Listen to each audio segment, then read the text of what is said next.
Welcome back, everybody. Today, I'm going to teach you how to write off bad debt in QuickBooks. This process helps you properly account for unpaid invoices that you no longer expect to collect, keeping your financial records accurate and your accounts receivable up to date. First, you'll want to click the New button in the upper left corner of QuickBooks Online. This opens up your transaction menu where you can create various types of entries. From the drop-down menu that appears, select Credit Note under the Customer section. A credit note is essentially a negative invoice that reduces what a customer owes you, making it the perfect tool for writing off debt. Next, choose the customer for whom you want to write off the bad debt from the customer dropdown. Make sure you select the correct customer, as this will link the credit note to their account. In the Product Service field, you'll need to select the bad debts item. If you haven't created this item yet, you'll want to set it up first as a service item linked to your bad debt expense account. This ensures the write-off is properly categorized in your financial statements.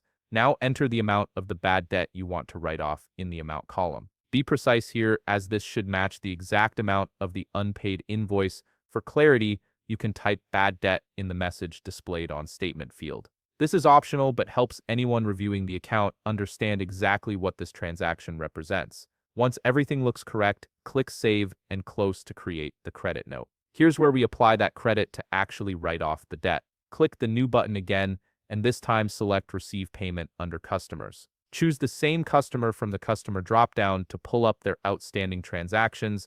In the Outstanding Transactions section, you'll see all unpaid invoices for this customer. Check the box next to the invoice you want to write off. Now look down to the Credits section below. You'll see the credit note you just created listed there. Check the box next to this credit note, and QuickBooks will automatically apply it against the invoice, effectively zeroing out the balance.